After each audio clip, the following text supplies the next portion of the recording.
कि राजा बनना तो सोच समझ के बनना। ये धार्मिक देश है जहाँ भगवान राम ने राज किया, भगवान कृष्ण ने राज किया। आज तुम्हें मौका मिला है तो राम और कृष्ण की नीति को बरकरार रखना, उनकी गौरव गरिमा हटने खोने न पावे, उनकी मान्यता उनका सम्मान मिटने न पावे। लेकिन कुछ ये सबको तिलांजलि दे दी, इतना मान सम्मान का भूत सवार हुआ कि सबको बोल दो। ये भूल गए रामचरितमानस को। रामचरितमानस कहती जा सुराज प्रिय प्रजा दुखारी, सो न पवस नरक अधिकारी। जिसके राज में प्रजा दुखी होगी वो राजा नरक में जाएगा। ये रामचरितमानस सीधा सब लेते और ये श्री राम का नारा लगा रहे और रामचरितमानस की बिल्कुल नहीं मान रहे, एक भी बात नहीं मान रहा। तो इनका क्या होगा? ये नहीं समझ पा रहे कि राजनीति किसे कहते। रामचरितमानस बता रही राजनीति बिन धन धर्मा, प्रभु समर्पे बिन सत्कर्मा। राजनीति बिना धार्मिक व्यवस्था के, बिना अच्छे नेक भले चरित्रवान लोगों के, शाकाहारी सदाचारी ब्रह्मचारियों के द्वारा भारत की राजनीति को चलाया जा सकता, जिसमें लोगों को सुख और शांति मिलेगी। भारत की जनता को भौतिक आध्यात्मिक दोनों लाभ मिलेंगे अगर ये संत महात्माओं की नीति और रीति को मान ले और उसके अनुसार अपने शासन को चलाए। तो भौतिक आध्यात्मिक दोनों लाभ इस भारत की प्रजा को मिल सकता है। अंततः कोई लाभ नहीं। अब तो आप देख ही रहे, हम ही से सब क्यों कहलाते हो? तुम भोग रहे हो, दुख उठा रहे हो, परेशानी झेल रहे हो, फिर भी तुम्हारा मुंह नहीं खुल रहा। अरे प्रजातंत्र में प्रजा को पूरा अधिकार है अपना दुख सुख कहने का, अपनी सुख शांति न्याय सुरक्षा मांगने का पूरा अधिकार है। लेकिन जब भारत की जनता अपने अधिकार का प्रयोग नहीं करती तो ये सुनने वाले क्या करेंगे? इनको तो जरूरत ही नहीं। इसलिए अच्छी नेक वाली बात आपको मानना था कि सुन खगपाती ये समुझ प्रसंगा, और बुध नहीं कर ये अधम कर संगा। कि बुद्धिमान पुरुष कभी भी ये बुरे लोगों का साथ नहीं, अधर्मियों का, अत्याचारियों का, रहम दया से खाली इंसानों का झूठ बोलना, वादा खिलाफी करना, ऐसे लोगों का कभी साथ नहीं देती। रामचरितमानस बार बार आपको याद करा रही, लेकिन आप उसकी भी बात नहीं मानते। ये तो मैं जो कह रहा हूं रामचरितमानस की ही बात अभी बता रहा। अभी तो मैं अपनी कोई बातें नहीं कह रहा। जब जो 550 वर्ष जो लिखी गई उसको नहीं मान पाए हो तो हमारी ये तात्कालिक बातों पर आपको कैसे विश्वास?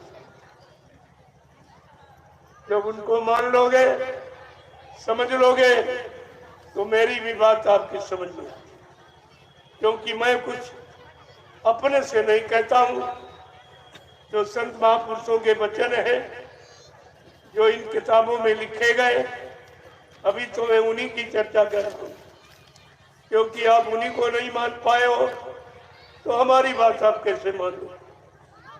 ये तो आपकी समझ में बिल्कुल नहीं आई, क्योंकि तुम्हारे सिद्धांत नीतियों से बिल्कुल अलग है। इसलिए एक एक वचन बड़ी सावधानी के साथ जब सुनोगे तो अच्छाई बुराई का परिचय मिल जाएगा, नीति अनीति का परिचय मिल जाएगा, धर्म धर्म का परिचय मिल जाएगा, पाप पुण्य का परिचय मिल जाएगा। तो नहीं सुनोगे तो अभी आपने खराब वक्त क्या देखा जो आगे आने वाला, बहुत खराब समय, और कोई बताने वाला भी नहीं दूर करने वाला, खराब समय से बचाने वाले की बात छोड़ दो, कोई उस समय की जानकारी देने वाला भी नहीं। और ये क्यों दी जा रही है, ये संदेश क्यों दिया जा रहा, ये इशारे क्यों किए जा रहे हैं कि दिल में हमारे दर्द है तुम्हारा और सुनते तो जा वो संदेशा हमारा। महात्माओं संतों के दिल में तुम्हारा दर्द है। क्यों? परमार्थ के कारण साधुन धरा शरीर, जो परमार्थ समानते धर्मिता थे, उनको तुम्हारी चिंता है, लेकिन स्वार्थी लोभी लालचियों को कोई चिंता नहीं। अरे जो स्वार्थ हल कर रहे हैं, चंदा नोट वोट मांग रहे हैं, महंगाई से वसूल कर रहे हैं, टैक्सों की भरमार कर रहे हैं, उनको तो चिंता होनी चाहिए कि वो तुम्हारे से लाभ ले रहे हैं। संत महात्मा तुमको लाभ दे रहे हैं और फिर भी तुम्हारी चिंता कर रहे हैं कि दिल में हमारे दर्द है तुम्हारा और सुनते तो जा वो संदेशा हमारा कि हमने तुम्हारे लिए इज्जल से रचाए और गली गली में खूब परिचय बटाए, फिर भी न मानो तो क्या दोष है हमारा और सुनते तो जाओ इस संदेशा हमारा। इस दिल में हमारे दर्द है तुम्हारा और सुनते तो जाओ इस संदेशा हमारा। जो कुछ कहा है वो आई है आगे और जो कुछ कहूँगा वो आए ही आगे। होगा बरसों से तेरे कर्मों का नजारा और सुनते तो जाओ इस संदेशा हमारा। ये दिल में हमारे इतरत है तुम्हारा और सुनते तो जाओ इस संदेशा हमारा। प्रेमियों, केवल महात्माओं के अंदर दर्द है तुम्हारा और किसी के नहीं दर्द। सबको स्वार्थ की चिंता, तुम्हारे लाभ की सुकून शांति की चिंता नहीं, अपने स्वार्थ लोभ लालच की चिंता, अपने चंदा नोट वोट लेने की चिंता, महंगाई बेरोजगारी यानी मतलब उधर बढ़ाने की चिंता, लेकिन दूर करने की चिंता नहीं। ये तो निर्णय भारत की जनता को लेना चाहिए कि हमें सुख शांति देने वाला कौन, हमें बुराइयों से गंदे खान पान से दूर रखने वाला कौन, ये चिंता किसको है? ये तो भारत की जनता को विचार करना चाहिए। और नहीं करोगे तो आगे घोर मुसीबत का समय आ रहा है जिससे बचाने वाला कोई नहीं। जब एक छोटी सी मुसीबत आई थी कोरोना नाम की, तब किसने आपको बचाया था? तब ये नहीं बचा पाए तो आगे जो भारी मुसीबत आ रही उससे तुम्हें कौन बचाएगा? इस पर आपको विचार करना चाहिए। मैं उसी मुसीबत से आपको बचाने की दवा लेके आया हूं जिसको महाप्रसाद कहते हैं। और ये हिंदुस्तान में न पहले किसी ने बांटा न आज कोई बांटा। क्योंकि प्रसाद बनाना ये किसी के बस की बात नहीं है। अगर इनके बस की बात होती तो ये आपसे क्यों कहते कि प्रसाद दुकान से खरीद के ले आओ। अरे प्रसाद खरीदा नहीं जाता, दुआ दया से बनाया जाता है, और बनाने वाला इस समय कोई नहीं। यही सच्ची पहचान तुम्हारे सामने। जहां तुम गए हो सदगुरुदाता दयालु को छोड़कर उनसे कहो कि तुम प्रसाद बना सकते हो जो हमारी बीमारी महामारी तमाम तरह के कष्ट मुसीबतों में काम आवे। क्या ऐसा कोई प्रसाद तुम बना सकते? 2 मिनट में सच्चाई का राज खुल जाएगा कि सच्चा कौन है, झूठा कौन है, असली कौन है, नकली कौन। ये सब पहचान आपको मिल जाएगी। और यहाँ दरबार में प्रसाद मुफ्त दिया जाता। मैंने पूरे हिंदुस्तान में घूम घूम कर ये प्रसाद बांटा। गली गली सड़कों पर दरवाजे दरवाजे आवाज लगाकर मैंने प्रसाद बांटा और उसके बदले कुछ नहीं लिया। प्रसाद दिया जाता है, मोल नहीं मिलता, ये बेचा नहीं जाता, दिया जाता। इसके बदले कुछ लिया नहीं जाता। यही तो पहचान आपके पास होनी चाहिए। ये प्रसाद कहाँ मिलेगा? वो सच्चा दरबार कौन है जहाँ हमारे बीमारियों का, परेशानियों का, दुख तकलीफों से दूर रहने का महाप्रसाद मिल जाए। प्रेमियों, ये संतों का दरबार।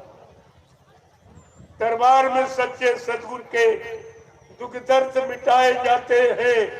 दुनिया के सताए लोग जहाँ सीने से लगाए जाते हैं। ये दरबार की पहचान है।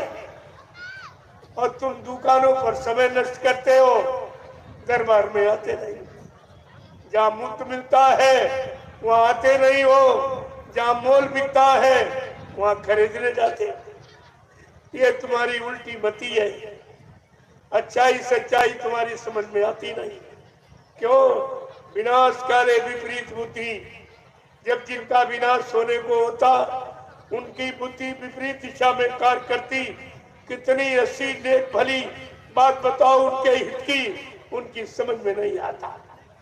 क्योंकि जब पापों का, बुराइयों का, स्वार्थ लोभ लालच का ये घड़ा जब भर जाता है, अब फूटने का वक्त आता है, तो मानव की बुद्धि कैसी हो जाती?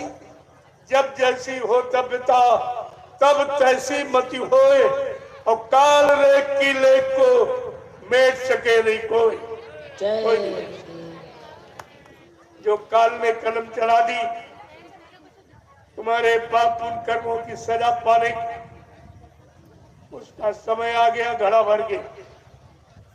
इसलिए अच्छी सच्ची बात, जैसे रावण की समझ में नहीं आई, मारा गया, पर भक्त प्रहलाद की अच्छी सच्ची भली बात उसके पिता हिरण्यकश्यप ने नहीं मानी, मारा गया। विभीषण की नेक सच्ची बात रावण नहीं माना, मारा गया। भगवान कृष्ण की अच्छी सच्ची बात यदुवंशियों ने नहीं मानी, उस मामा कंस ने नहीं मानी, तो सब मारे गए। 56 करोड़ यदुवंशियों का सभाया, उधर कंस। ये इतिहास आपके सामने है। इतिहास इसीलिए रखा गया कि अपना वर्तमान बना लो, अपने वर्तमान को सुखमय शांतिमय बना लो। ये आपको अवसर मिला। अगर चूक गए तो तुम्हें माफी नहीं मिलेगी, क्योंकि तुम्हारे पन्ने और संभलने सुधरने के लिए 3 युगों का अच्छा इतिहास लिख के रखा गया, सतयुग त्रेता द्वापर।